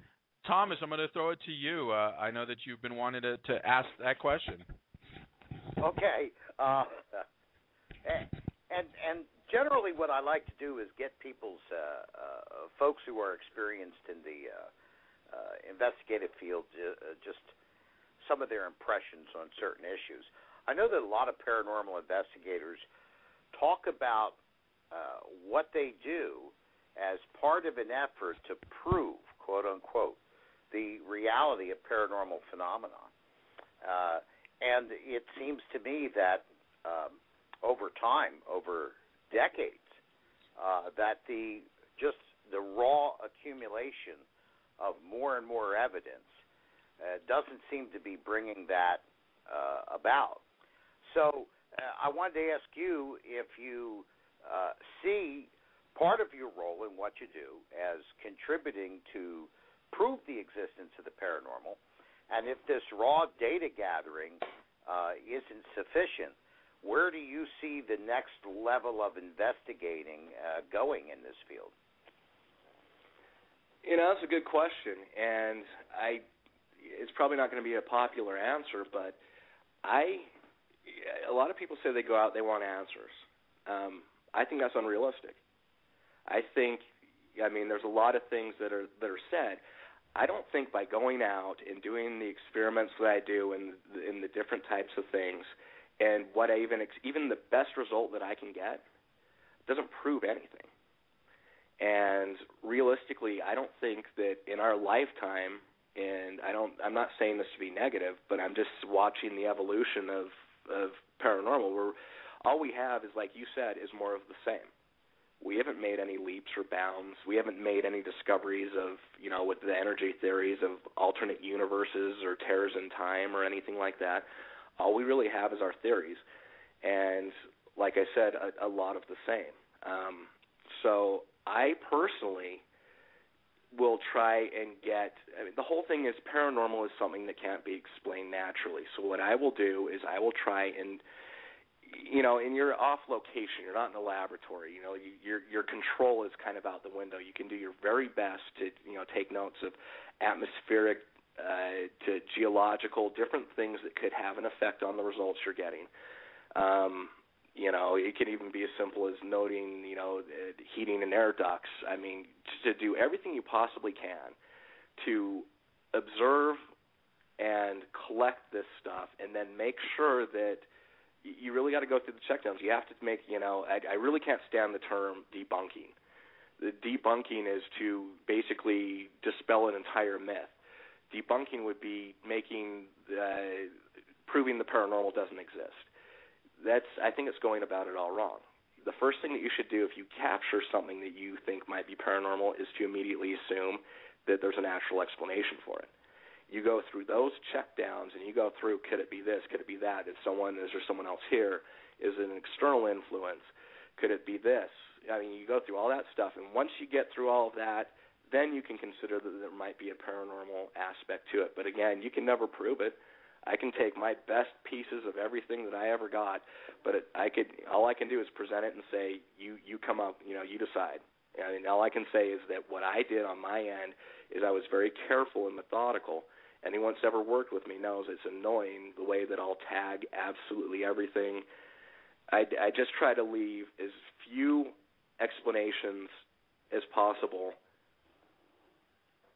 out there for anything I'm going to go ahead and present. And then if I'm still, on the fence about it, then it just stays in my archives. So that's the whole thing. But like I said, I don't ever think that I'm going to, that's unrealistic. I get a voice that doesn't prove anything. There's other theories that these Gwen towers, are putting off these microwave things that can actually put thoughts and voices in our heads. We're recording on electronic devices. We're bioelectric entities. It makes just as much sense that we're inadvertently putting our own thoughts that are getting recorded on these devices. That makes as much sense as that I'm talking to a dead person, or to the government, thinks that we're a rogue group of people, and to keep us busy off the streets, they've got a whole division that's out there watching us on our investigations and shooting stuff into our equipment to keep us busy so we don't get dangerous and find something else to do. There's no explanation for it. And to go out there and definitively say, I'll tell you all day what my beliefs are. I believe that we are communicating with people that have passed. Their energy is still sticking around for whatever reason. It never really seems to be pleasant to me. That's what I believe it is, but I would never go out and say it is. So I don't know if I answered your question or danced around, but I'm not going to defend it and say that this is, it's not even really a field. And I don't mean to belittle it, but we're all enthusiasts. We all do it because we like it. We all do it, I shouldn't speak for everyone, but the first day that I go out and feel that I'm obligated to do this is the last day I'll do it. I do this because I choose to. I like it. I enjoy these experiences. I like to try and get better. I like to try and get a better result. If I feel like I have to do it because, I'm a martyr, that's my last day, and I'll find something else to do. I got all kinds of other things I like to do. So, great, Pam. I think Pam fell asleep on us. No, I was on mute. I'm so sorry. Hey, y'all, I'd like to remind y'all that we are listening to the Paranormal Kool Aid on Blog Talk Radio and Ghost Tales TV. The number to call in is 646-929-2384 to ask any question of our guests. Awesome. Well, Helmy, I guess let's go ahead and let's start going into the next EVP. We'll try to get it to work again. Would you like me just to go ahead and try to play it, and then we can talk about it? With the first one again? Yeah, the first one. Work? Yeah. Okay, I mean, here we go. Give it a shot. It's a cool one. Yeah, let's see if we get that to work again.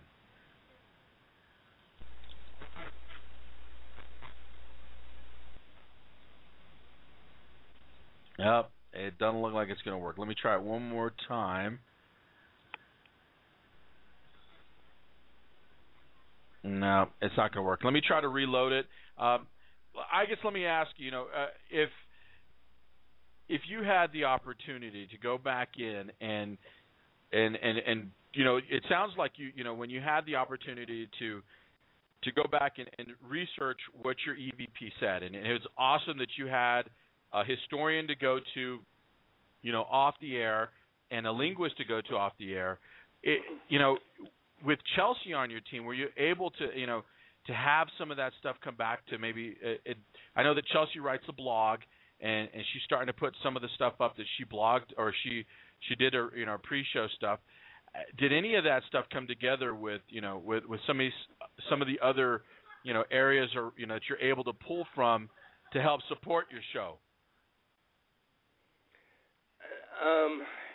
I mean, that's tough to say because a lot of what she did was kind of in advance. It was something, again, I can't have these experiences. I mean, I do believe that there's the potential for people to have these types of abilities to be able to see things and experience things. I'm far from it. I mean, I can barely feel what I'm feeling, much less, the energies of other things. So a lot of what she did was things because we had and Jordan's a very good researcher, and we all did research, extensively going into these locations to kind of cross-reference, the differences between what's documented in history and what she'd come up with. As far as immediately validating something, I don't know if I would have really an example. Is that what you were asking? Yeah, what I'm basically saying is just like you were able to go to a friend of yours and say, hey, could you help me out with this? Maybe some of that stuff that you were working on. I mean, after the fact, maybe even did some of that stuff come? And what I'm doing right now is I'm actually reloading the EVP to see if I reload it again. Pam, it looks like we got a question from the chat while I'm doing this. Why don't you go ahead and ask that question? If I can ever get myself off mute, I will ask a lot of questions. I actually have two questions from the chat. The first one I'm going to ask because this person has been very, very patient. Okay, a little bit. And this person wants to know how big Daniel's arms are in real life. Now, the person who asked the question, you may know very well, and says that Dan's friend Bria is asking this. Yeah, you carried the accent on the A. It's Bree is asking how big Dan's arms are. The whole thing is our show was presented in reality. There was nothing modified or anything like that. I mean, all I can speak for is our show. I don't know about other TV shows, and people have their opinions. However, we did have to, at certain times, switch out lenses to make sure that Dan's arms would actually fit in screen. They are enormous. Well, there you go. And it's mostly his triceps. It's his triceps. I mean, I don't know what it is. His triceps, they're big. They're scary. Yeah, well, I've seen him too. He's got some guns, and and we always seem to talk about what a pretty man he is. Well, I've got another question actually from Lee York in the chat room. Lee is one of our regulars here on Paranormal Kool Aid, and she is awesome. She helped fill in for me last week when I wasn't able to be here. So I just want to give a Lee big fan. Yes, I want to give a big shout out to her because she is awesome, and she was able to, put some links up in the chat room, keep everybody going, and I just really appreciate her, and I know that the rest of us do too. So, her question is the spot in the BD murder house, Black Dahlia murder house, where Cappy chased the spirit and picked up on the EMF. Did the spirit go into the wall? And was there a room on the other side of the wall? That was actually a structural wall where it would have been under the garage, and so there was nothing on the other side of the wall. I actually was kind of on the other side. The interesting thing about that, it was kind of interesting the way that it got put out there, but it was really kind of crazy because Cappy, and that's the beauty in what he does, because when he smells an electromagnetic field, it doesn't mean really much of anything more than anyone would expect if they had an EM hit on like their millimeter or their K2 or something like that. But most of what it is so I can read his reactions. And he was doing his thing, was up under the scaffold, and freaked and went to a straight defensive pose, really kind of freaked out on that. The cool thing was at the same time, Dan was filming him, and I was getting around the side. Dan jumped and yelled and said there was a shadow figure at the same exact moment that Cappy did that. And so Dan saw it. I kind of, the whole paranormal curse, the corner of my eye caught it, but you never know. But he saw it straight on. Cappy saw it straight on. And it looked like to them, after the fact, I guess it has moved along the wall. So I'm not a big, scientific, the term gets thrown around a whole bunch. I personally don't think that ghosts or spirits that, that are manifesting can go through anything. It doesn't make sense because if they're, built up of anything, the plasma theories and all that, they can't travel through. You can't blow through your hand.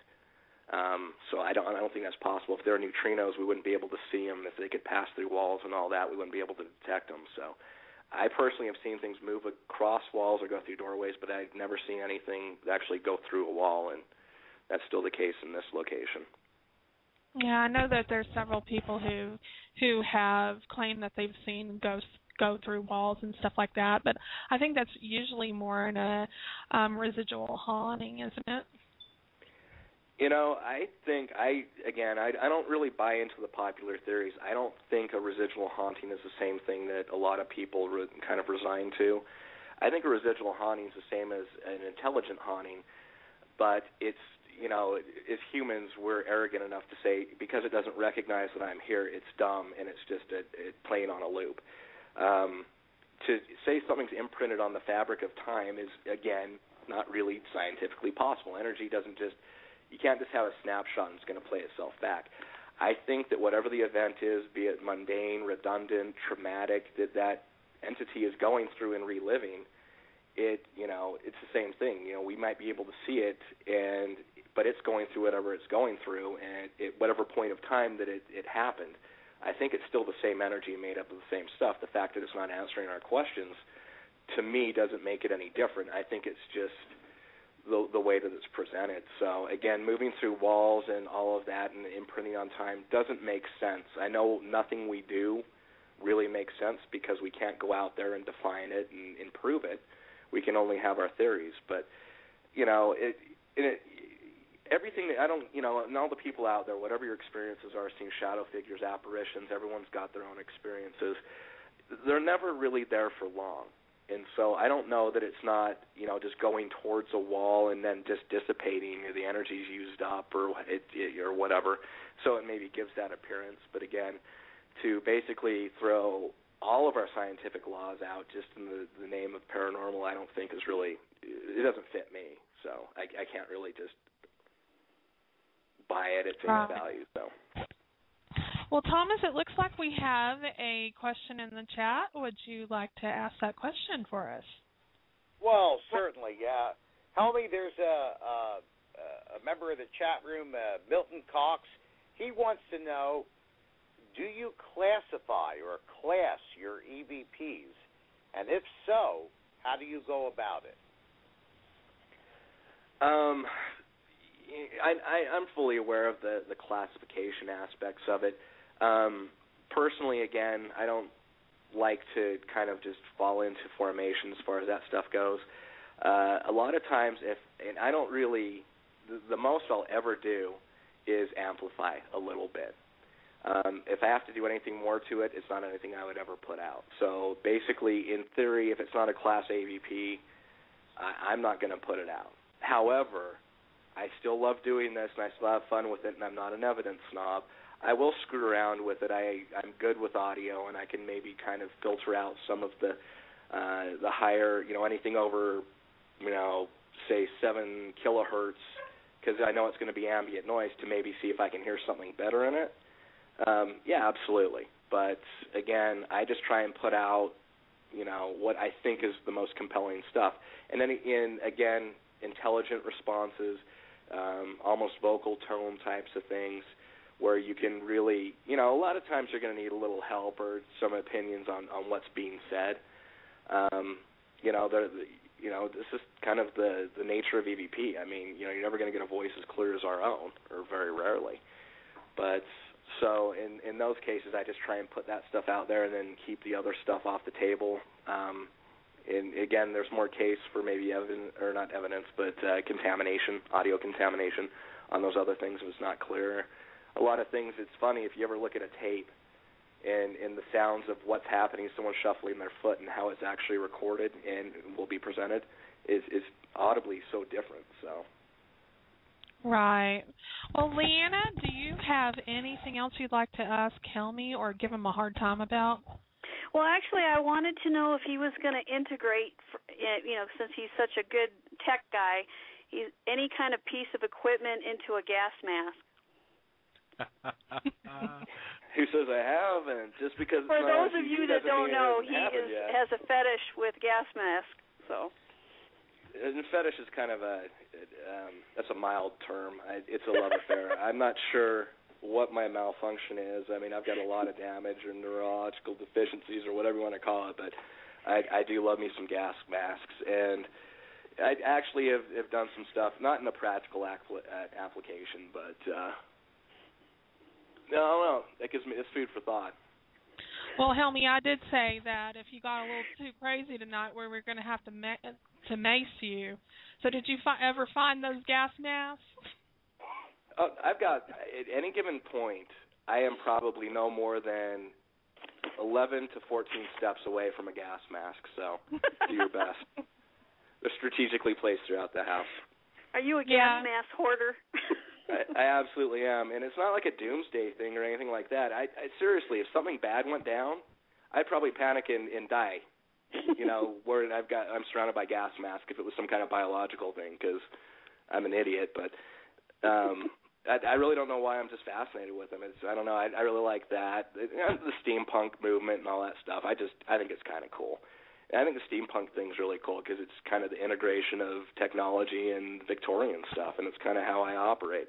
I like to take old stuff that a lot of people might overlook and find practical applications for it. Tech is arbitrary. It's I'm like MacGyver out there. Give me a paper clip, a piece of gum, and a compass, and I'm going to come up with something better than I would with the newest device that someone's out peddling on the internet. So.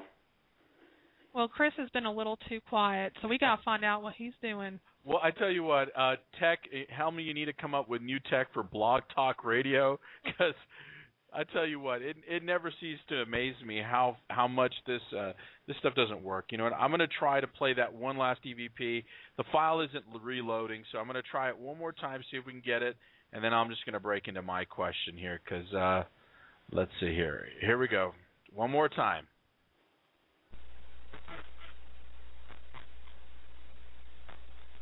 Nope, it's not going to work for us tonight, Helmy. Unfortunately, it's not. So that just means you have to come on again another show. I was going to say I can actually I've got it in SoundCloud or whatever that thing is. I could probably put the link in the chat room if people wanted to listen to it, or if you want to just keep it as the proverbial carrot to get me to come back on again. Yeah, well, you know what we could also do is, if you want, why don't you post it in our Paranormal Kool Aid Facebook page, so that way if anybody wants to listen to it, you can go listen to the SoundCloud file on our page and like our page there. We're on Facebook, Paranormal Kool Aid. Just look for us there. Helmy will be posting it there. Yeah, I'll do that. I'll go ahead and just post it on your Facebook page. It's really kind of a cool EVP. I'll give the story on it in advance, and then you can go and listen to it. But I was basically, again, just appealing to the prisoners that might be hanging out in Block 12 at Eastern State, and I had just heard what sounded like a banging sound in one of the cells.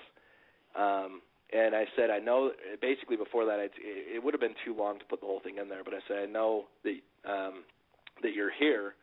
Why don't you come on out? And there was a banging sound. And I said, well, now it's clear that I know you can hear me, so come on out and join me. And then there's a really cool EVP that says, I'm cursed.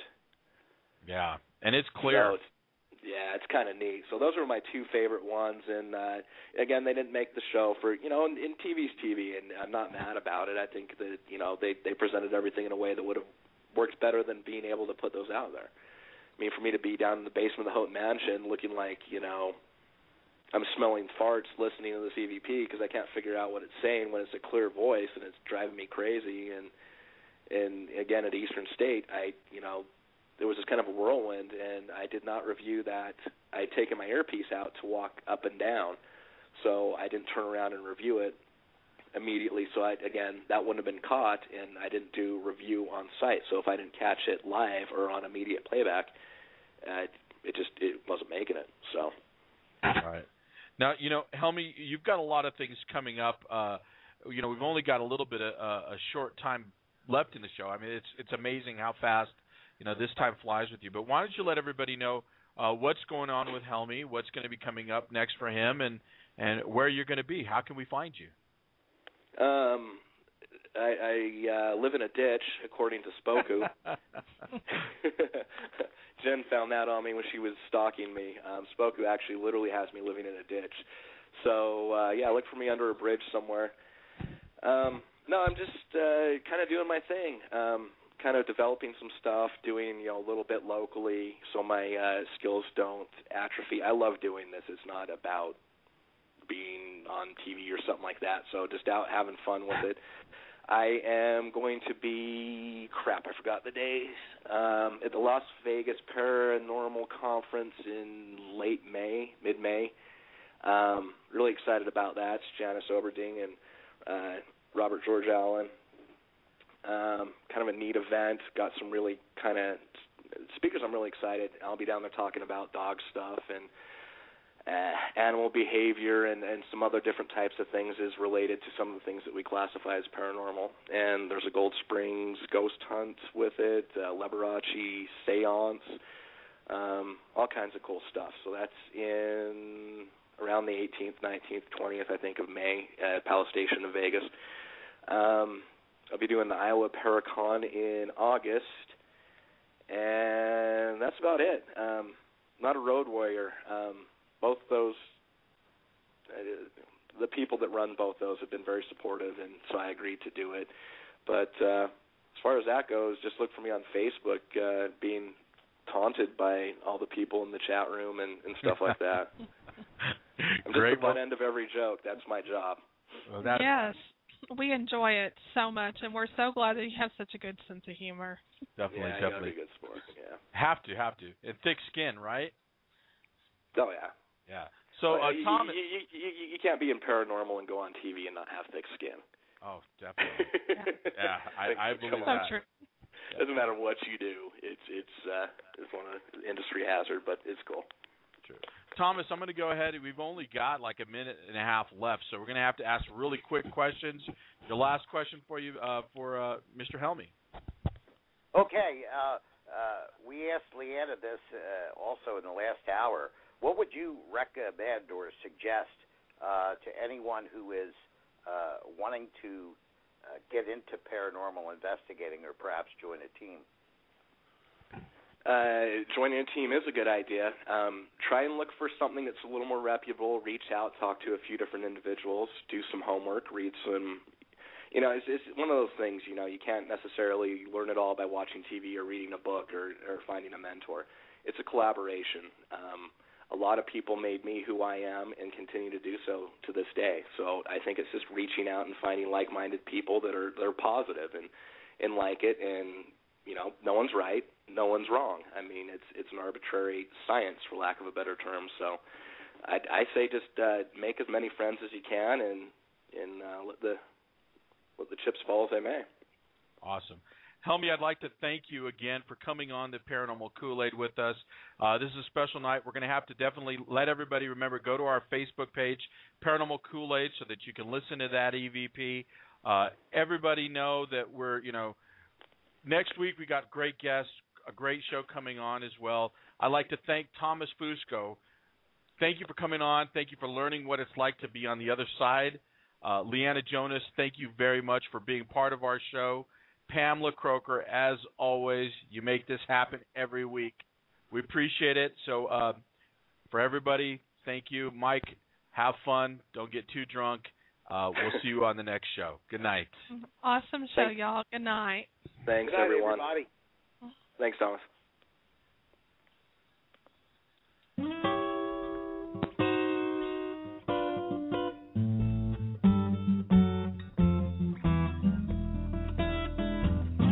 Early this morning, knocked upon my door. Early this morning, knocked upon my door. And I said, hello, Satan, I believe it's time to go.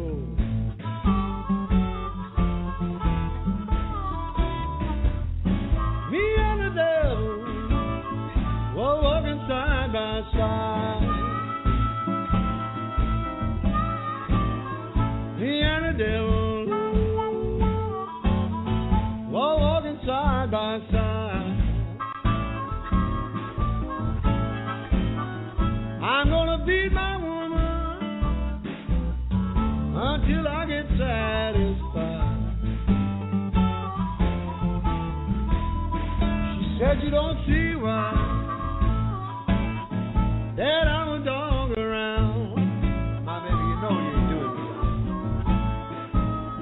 She said you don't see why that I'm a dog around.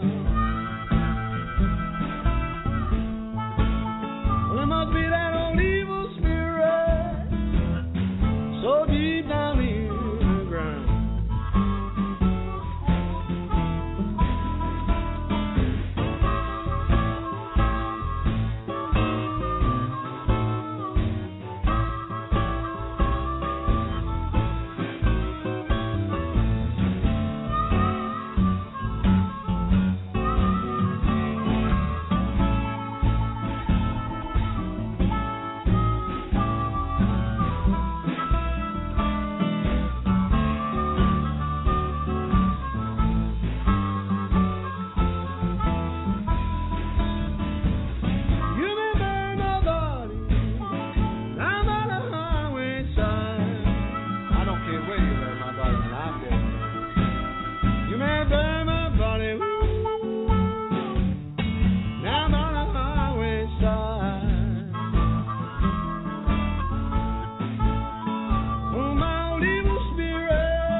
Take the Greyhound bus